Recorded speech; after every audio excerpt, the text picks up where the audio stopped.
वामे यस्य स्थिता राधा श्रीश्च यस्यास्ति वक्षसि वृन्दावनविहारन्तं श्रीकृष्णं हृदि चिन्तये।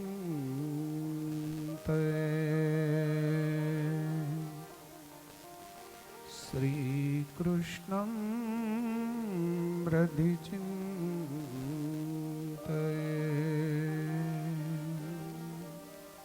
बोलिए स्वामी नारायण भगवान की जय। श्री शिक्षापत्री द्विशताब्दी महोत्सव અને સદગુરુ વંદના મહોત્સવ જ્યારે શિક્ષાપત્રી ભવન ખાતે ઉજવાઈ રહ્યો છે ત્યારે વ્યાસપીઠ ઉપર વ્યાસ સ્વરૂપ નવયુવાન સદગુરુ શાસ્ત્રી સ્વામી હરિપ્રસાદ દાસજી સ્વામી, પ્રાતસ્મરણીય ગુરુવર્ય, આ સમગ્ર કાર્યક્રમના આયોજક સદગુરુ શાસ્ત્રી સ્વામી ભક્તિપ્રિયદાસજી સ્વામી, મારા વિદ્યાગુરુ સદગુરુ શાસ્ત્રી સ્વામી શ્રી જ્ઞાન પ્રકાશદાસજી સ્વામી, સભામાં ઉપસ્થિત આદરણીય સદગુરુ શાસ્ત્રી સ્વામી ધર્મપ્રિયદાસજી બાપુ સ્વામી, ગાંધીનગરથી પધારેલા સદગુરુ શાસ્ત્રી સ્વામી રામ સ્વામી, મારા પરમ સ્નેહી મિત્ર અને સહાધ્યાયી શાસ્ત્રી સ્વામી ભગવત સ્વરૂપદાસજી, ઉપસ્થિત સંતો, યજમાનો, ધારી ભક્તો, બધાને હિતથી જય સ્વામિનારાયણ. મને શિક્ષાપત્રીના 111મા શ્લોકથી 119મા શ્લોક સુધી વિષય આપવામાં આવ્યો છે. આમ જુઓ તો 111મો શ્લોક એ જ પૂરો છે. 129 સુધી જવાની જરૂર નથી. પણ મહારાજે અનંત પામર અને પતિત જીવોના કલ્યાણ માટે એક શિક્ષાપત્રીરૂપ ગ્રંથ રચ્યો. વર્તમાન સમયમાં મહારાજે જે અભિપ્રાયથી આ ગ્રંથની રચના કરી છે એ અભિપ્રાયને જો આપણે સમજવાનો પ્રયત્ન કરીએ અથવા તો એ પ્રમાણે આપણે ચાલીએ તો દુનિયામાં કોઈ આપણી તરફ આંગળી ચીંધે નહીં. પણ ઘણી વખત બનતું હોય એવું કે મૂળભૂત ગ્રંથના સિદ્ધાંતોને ઉપરના ગ્રંથોની સાથે મેચ કરતા ન આવડે એટલે આપણે ઘણી વખત ગડબડ સડબડવાળી વાતો સાંભળીએ છીએ. જે મને શ્લોક આપવામાં આવ્યો છે, અતશ્ચાસ્ય સ્વરૂપેષુ ભેદો જ્ઞેયો ન સર્વથા ચતુરાદિ ભુજત્વમ તો દ્વિભાવોસ્તસ્ય ચૈચ્છિકમ. આ શ્લોકનો સંબંધ 108મા શ્લોકથી છે. સશ્રી કૃષ્ણ પરબ્રહ્મ ભગવાન પુરુષોત્તમ ઉપાસ્ય ઇષ્ટદેવન સર્વાવિર્ભાવ કારણમ. પ્રસ્તુત 111મા શ્લોકની અંદર મહારાજે બહુ માઇક્રો સિસ્ટમથી જ્યારે આપણે વિચાર કરીએ ને ત્યારે એક શબ્દનો પ્રયોગ કર્યો છે, અતશ્ચાસ્ય સ્વરૂપેષુ.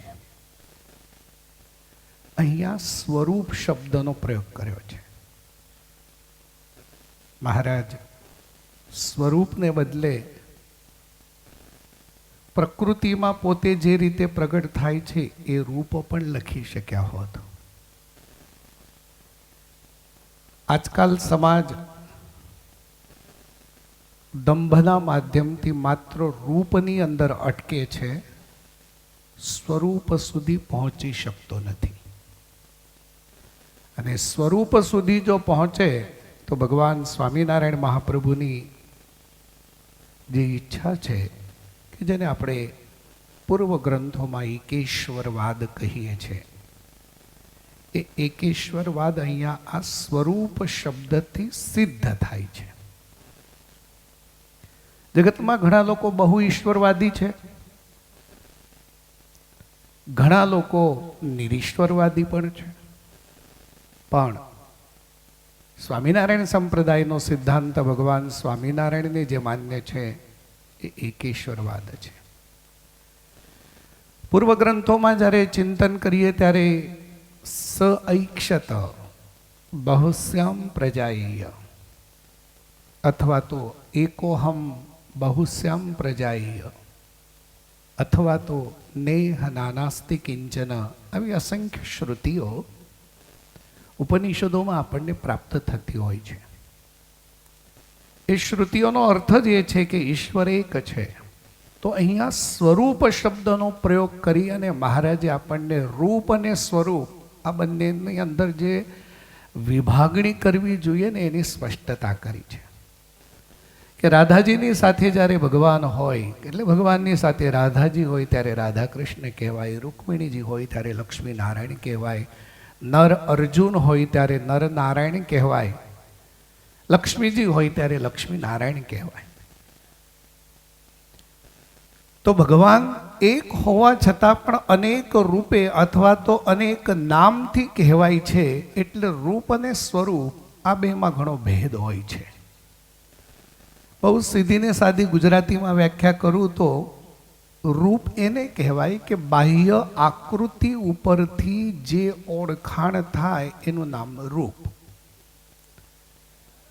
કોઈ એક ગામમાં 4 મગનભાઈ હોય, કોઈ બહારથી વ્યક્તિ આવે અને આપણને પૂછે કે મગનભાઈનું ઘર ક્યાં છે, તો બિલકુલ સહજતાથી આપણે પ્રશ્ન પૂછીએ, ભાઈ કયા મગનભાઈ?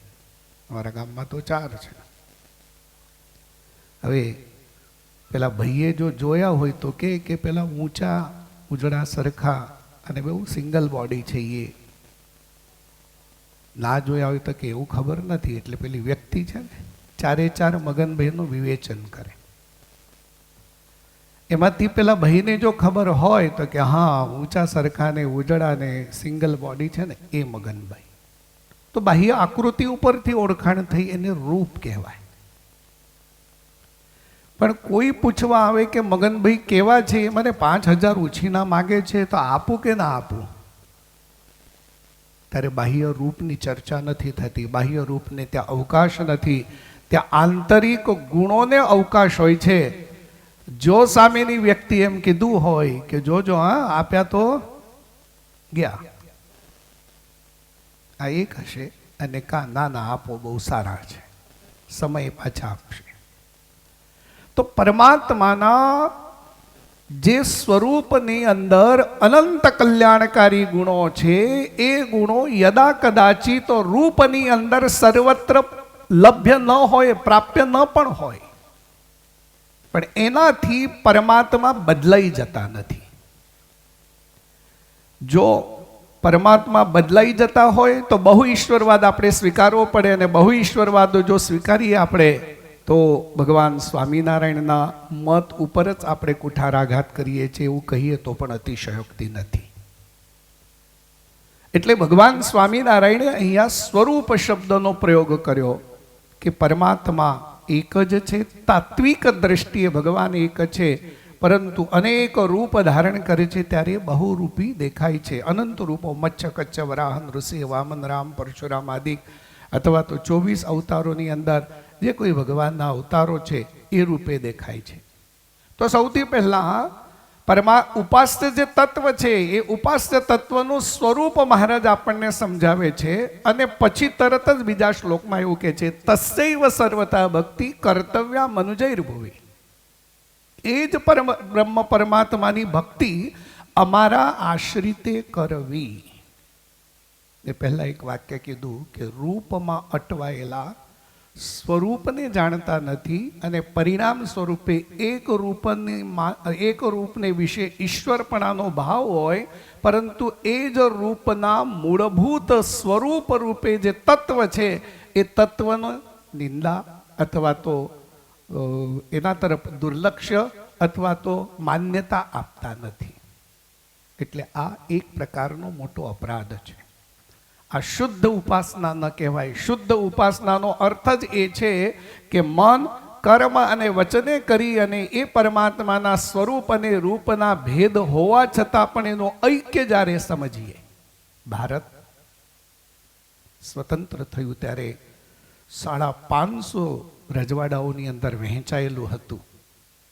પણ સરદાર વલ્લભભાઈ પટેલે જ્યારે 550 રજવાડાઓને એક કર્યા, ભેગા કર્યા, સરેન્ડર કર્યા, ત્યારે એક અખંડ ભારત થયું. કહેવાનો મતલબ વિવિધતામાં એકતા છે અને એકતામાં વિવિધતા છે. એમ સ્વરૂપની અંદર રૂપ રહેલું છે ને રૂપની અંદર એ સ્વરૂપ રહેલું છે. આ સિદ્ધાંત સમજાય ને એટલે ભક્તિ માત્ર ને માત્ર આપણે ભગવાનની કરી શકીએ. આજકાલ બને છે એવું કે માણસને સત્ય શોધવાની પણ આકાંક્ષા નથી અને કદાચ સત્ય કોઈએ કહ્યું હોય તો એ સ્વીકારવા જેટલી પણ નૈતિકતા રહી નથી. પણ આપણે ભાગ્યશાળી છે કે ભગવાન સ્વામિનારાયણ મહાપ્રભુના મૂળભૂત આ જે ગ્રંથો છે, સત્સંગી જીવન હોય તોય ભલે, શિક્ષાપત્રી હોય તોય ભલે, વચનામૃત હોય તોય ભલે, આ બધા મૂળભૂત જે ગ્રંથો છે ને એ આપણને ઈશ્વર તરફ જ દોરી જતા હોય છે. સદગુરુ શ્રી ગોપાળાનંદ સ્વામી સુંદરિયાણા ગયા. હેમરાજ શાહ, એમના 3 દીકરા હતા, વનાશા, પુંજાશા, ઘેલાશા. એમને સ્વામીનો યોગ થયો, સત્સંગ સ્વીકાર્યો, વર્તમાન સ્વામીએ ધરાવ્યા. પણ 3 દીકરાઓને એમ હતું કે અમારા બાપાને જો મહારાજની ઓળખાણ થાય તો બહુ સારું. પરંપરાથી વૈષ્ણવ હતા એટલે બાપાની વાત સ્વામીને કરી. સ્વામી કહે છે લઈ આવો તમારા બાપાને. છોકરાઓ કહે છે કે એ રીતે આવે એમ નથી, તો શું કરીએ તો આવે? તો કહે છે તમે માંદા પડો તો એ વૈદું જાણે છે, દવા કરવા આવે. અષ્ટાંગ યોગી સદગુરુ શ્રી ગોપાળાનંદ સ્વામી કહે છે કઈ વાંધો નહીં, હું માંદો પડું છું, જાઓ તમે બોલાવી લાવો. સુંદરિયાણામાં એક વટવૃક્ષની નીચે કંતાન પાથરેલું હતું ને સ્વામી ત્યાં બેઠા હતા. દીકરાઓ ઘરે ગયા, બાપાને કહે છે અમારા સાધુ આવ્યા છે, માંદા છે, એની દવા કરવા આવશો? હવે વૈદ તો એના માટે કોઈ શત્રુ ન હોય, એણે તો જવાનું જ હોય. એ ન્યાય કે છે કંઈ વાંધો નહીં. આવ્યા. વૈદ આવે એટલે શું જુએ? પહેલાં હાથની નાડી, સ્વામીનો હાથ પકડ્યો, નાડી જુએ છે, પ્રશ્ન કર્યો શું થાય છે? સદગુરુ શ્રી ગોપાળાનંદ સ્વામી કહે છે શું થાય છે એવી જો ખબર હોત તો તમને ન બોલાવ્યા હોત ને. તમે જો વાત પિત્ત કફમાં શું તકલીફ છે, નાડી ચાલતી નથી અને સ્વામી બહુ સામાન્ય વ્યક્તિની જેમ બોલે છે. અહીં નાડી ન પકડી શક્યા એટલે અહીંયા પકડવાનો પ્રયત્ન, અહીં ન પકડી શક્યા તો ગળે પકડવાનો, લમણે પકડવાનો પ્રયત્ન કર્યો.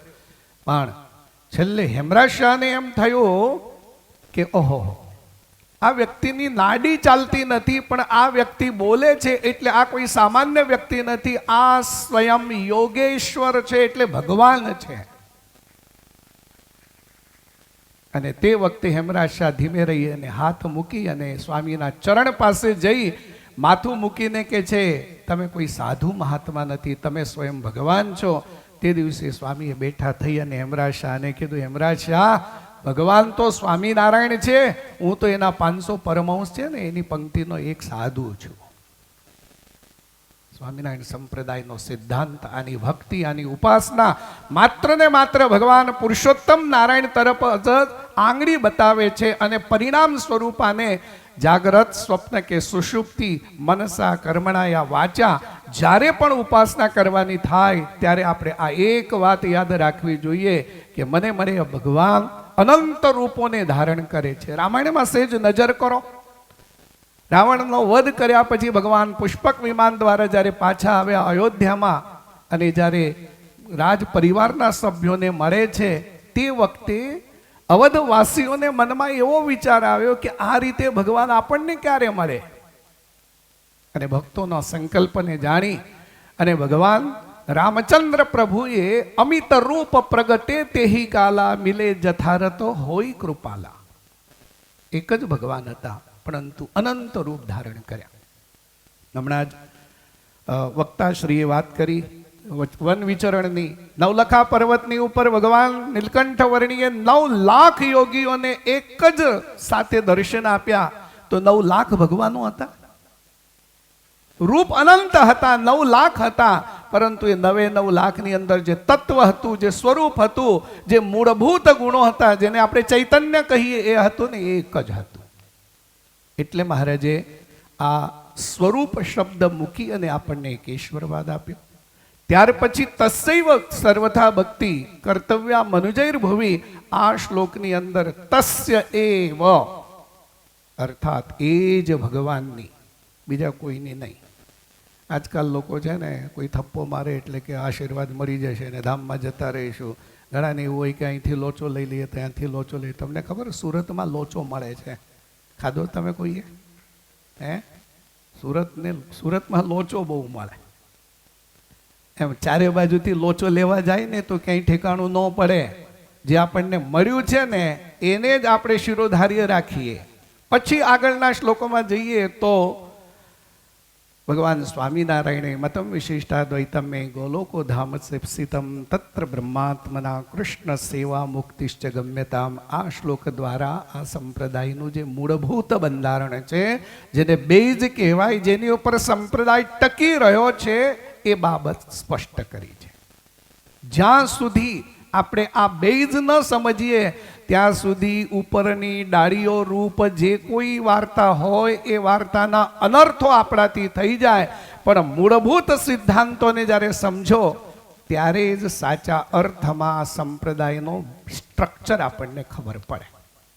જગતની અંદર 4 પ્રકારના પદાર્થ છે: સ્થૂલ, સૂક્ષ્મ, ચિત અને અચિત. ચિત એટલે ચેતનાત્મક અને અચિત એટલે જડ. અને એની અંદર પણ 2 ભેદ છે, એક સ્થૂલ ભાગ અને બીજો સૂક્ષ્મ ભાગ, એટલે 4 તત્વ થયા. હવે 4 તત્વની માધ્યમથી આખી દુનિયા એટલે અનંત કોટી બ્રહ્માંડો જે છે એની અંદર બધું જ આવી જાય. એના એ 4 સિવાય 5મો કોઈ પદાર્થ બાકી ન રહે, એ બાબત આ શ્લોકની અંદર સ્પષ્ટ કરી. અને એ 4 એટલે કે સ્થૂલ, સૂક્ષ્મ, ચિત અને અચિત, આની ઉપર જો કોઈ પણ એક જ તત્વ હોય તો એ વિશિષ્ટ પ્રકારનું તત્વ છે.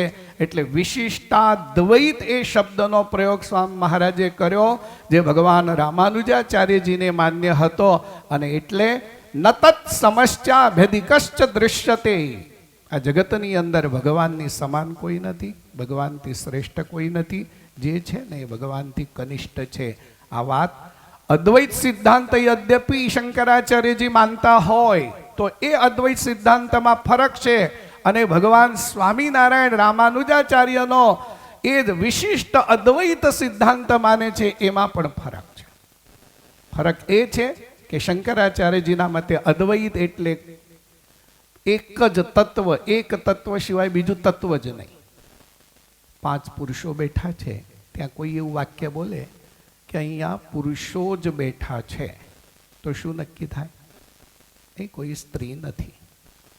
એમ શંકરાચાર્યજીના મતે અદ્વૈત શબ્દનો અર્થ માત્ર બ્રહ્મ તત્વ, બ્રહ્મ તત્વ સિવાય જગતમાં કંઈ જ નથી. જ્યારે રામાનુજાચાર્યજીના મતે અદ્વૈત એટલે ન તત્સમઃ, એની સમાન કોઈ નથી, દ્વૈતો છે જ. દ્વૈત કયો ભાવ? તો એક જીવ છે, બીજો ઈશ્વર છે. આટલું જ નહીં, પરંતુ એ જીવને એના કર્મનું ફળ આપવા માટે માયાને પણ અનાદિ કહી. એટલે જ કહ્યું અજામ એકામ લોહિત શુક્લ કૃષ્ણામ બહવી પ્રજા સૃજમાના સ્વરૂપા અજો હેકો જુષ માણોનું શેતે જહાત્યન્ના મુક્ત ભુક્ત ભોગામ અજોન્યામ. તો આ જે તત્વો છે એ તત્વ બહુ હોવા છતાં એને દ્વૈત ભાવ કયો. દ્વૈત ભાવ કહેલો હોવા છતાં એમાં અદ્વૈત એ કહ્યું કે જીવ અને માયા એના શાસક જો કોઈ હોય ને તો એ પરમાત્મા છે. અને એટલા માટે શ્રીજી મહારાજે આ શ્લોકની અંદર આપણને મતમ વિશિષ્ટાદ્વૈતમ મેં ગોલોકો ધામ સેપ્સિતમ. આજકાલ ઘણા લોકો છે ને ધામના બારામાં ઝઘડા કરતા હોય છે, પણ એક વાત હું ચોક્કસ કહીશ, ધામ એક છે કે અનેક છે. ઈશ્વર જો એક હોય તો ધામ પણ એક જ હોઈ શકે. એક જ ઘર હોય, એક જ ઘરમાં બેડરૂમ હોય, કિચન હોય, સ્ટોરેજ હોય, ડ્રોઈંગ રૂમ હોય, એક બાજુ ગરાજ હોય, એક બાજુ એન્ટ્રી હોય, તો એ બધા જુદા જુદા નથી, ઘર એક જ છે. તો કોઈ કૃષ્ણ રૂપે ભગવાનનું ભજન કરતું હોય તો એને વૃંદાવન રૂપે ત્યાં દર્શન થાય. કોઈ રામ રૂપે દર્શન કરતું હોય તો એને એ રીતે દર્શન થાય. કોઈ સ્વામિનારાયણના આશ્રિતો હોય અને જ્ઞાનની જ ઉપાસના કરેલી હોય તો એને એ રીતે દર્શન થાય. એક જ ધામના યતીન્દ્રમત દીપિકાના 9મા અવતારની અંદર અક્ષર, બ્રહ્મમહોલ, બ્રહ્મપુર આદિક જે અનેક નામ છે, એટલે કે ગોલોક કહો, વૈકુંઠ કહો, અક્ષર કહો, બ્રહ્મપુર કહો, બ્રહ્મમહોલ કહો, અક્ષરધામ કહો, આ એક જ ભગવાનના ધામના નામ છે. એટલે ગોલોકો ધામ સે સીતમ. આ સત્સંગી જીવનમાં જ્યારે એભલ બાપુ ધામમાં ગયા ત્યારે ક્યાં ગયા? અક્ષરધામમાં ગયા. એભલ બાપુ ધામમાં ગયા ત્યારે સત્સંગી જીવન આજે પણ સાક્ષી પૂરે છે કે ગોલોક ધામની અંદર ગયા તો મુક્તિ ન થઈ. હા, બદ્રિકાશ્રમમાં જાય કે શ્વેત દ્વીપમાં જાય તો આપણે કહીએ કે ભાઈ એ પ્રકૃતિના અંદરના ધામો છે. ત્યાં તપશ્ચર્યા કર્યા પછી જે યોગ ભ્રષ્ટ જીવ હોય એને પછી ત્યાંથી પાછા ઉપર લઈ જાય એ સમજાય, કારણ કે પ્રકૃતિની અંદરના ધામો છે. જ્યારે આ તો પ્રકૃતિની બહારના જ છે. ગોલોક ધામ કહો, ગોલોક વૈકુંઠ આદિક કહો. એટલે શ્રીજી મહારાજે આપણને સ્પષ્ટતા કરી આપી, ગોલોકો ધામ છે સીતમ તત્ર બ્રહ્માત્મના કૃષ્ણ સેવા મુક્તિશ્ચ ગમ્યતામ. બ્રહ્મરૂપ થઈને બ્રહ્મરૂપ થવું એ પણ એટલું જ અઘરું છે. બ્રહ્મરૂપનો અર્થ હું દેહ, ઇન્દ્રિય, મન, પ્રાણ, બુદ્ધિ, અંતઃકરણ, જીવ સાક્ષી આદિક બધાયથી જુદો પરમાત્માનો અંશરૂપ, તેજપુંજરૂપ, ચૈતન્યાત્મક આત્મા છું.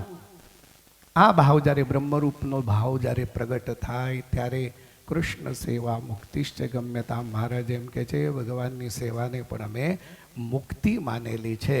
મારું કહેવાનો આખો આશય એ છે કે સ્વામિનારાયણ ભગવાને આપણને 200 વર્ષ પહેલા આ એક અદ્ભુત ગ્રંથ આપ્યો છે. 350 શાસ્ત્રનો સાર આની અંદર છે. અને આ 212 શ્લોકનો સાર શ્રીજી મહારાજે શિક્ષાપત્રી આ શબ્દની અંદર મૂકી દીધો છે. શિથિલયતી ચ કર્માણી ક્ષાલયતી કુવાસના પવિત્રયતી ચાત્માનમ ત્રિંતાપાન વિનિહંત્રી ચ. વેદો એવું કે છે કે કર્મ ક્યારે પણ કર્મનો નાશ થતો નથી. પ્રારબ્ધ કર્મણામ ભોગાદેવ ક્ષય. હા, સત્સંગ અને ભક્તિથી કર્મ નોર્મલ થાય, સોડીની દુઃખ કાંટે મટે ને એમ. તો શિથિલયતી આ 212 શ્લોકમાં જેને જે શ્લોક લાગુ પડતા હોય એ પ્રમાણે જો એનું વર્તન હોય તો એના કર્મ શિથિલ થઈ જાય, એટલે કે નોર્મલ થઈ જાય. પછી શું બને તો કે છે ક્ષાલયતી કુવાસના. શિક્ષા જન્મ જન્માંતર સુધી જે કોઈ જુદી જુદી યોનિમાં જીવ ભટકતો આવ્યો છે ને મનના માધ્યમથી અનેક પ્રકારની વાસનાની ગ્રંથિઓ બંધાયેલી છે.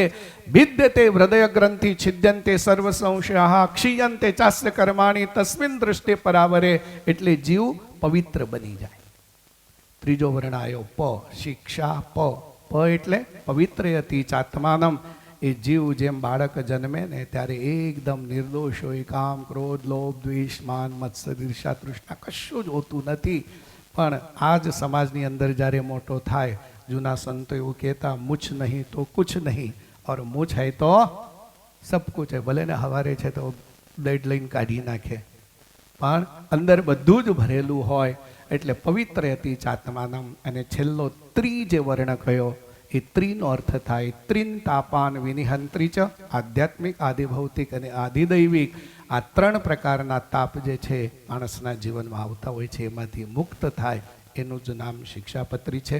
આજે ગુરુવર્ય સદગુરુ શાસ્ત્રી સ્વામી ભક્તિપ્રિયદાસજી સ્વામીના આશીર્વાદથી અને આયોજનથી જ્યારે આવો સરસ આ સુંદર માહોલ જામ્યો છે ત્યારે મૂળભૂત જે સત્સંગી જીવન ગ્રંથને નજરમાં રાખી અને હરિપ્રસાદ સ્વામી પણ એકદમ કન્ટિન્યુ રસાળ વાણીથી જ્યારે આ કથાને આપણને સંભળાવી રહ્યા છે ત્યારે ભગવાનના ચરણોમાં હું પ્રાર્થના કરું છું કે પૂજ્ય ગુરુવર્ય સદગુરુ શાસ્ત્રી સ્વામી ભક્તિપ્રિયદાસજી સ્વામી એમનું સ્વાસ્થ્ય સારું રાખે અને સંસ્થાના માધ્યમથી આવા કાર્યો થતા રહે અને આ મહોત્સવની અંદર જે હરિભક્તોએ યજમાન પદ સ્વીકાર્યું છે એમને ને એમના પરિવારમાં ધર્મ જ્ઞાન વૈરાગ્ય અને ભક્તિની મહારાજ ઉત્તરોત્તર દ્રઢતા કરાવતા રહે એટલી પ્રાર્થના કરી મારા શબ્દોને વિરામ આપું છું. અસ્તુ. જય સ્વામિનારાયણ.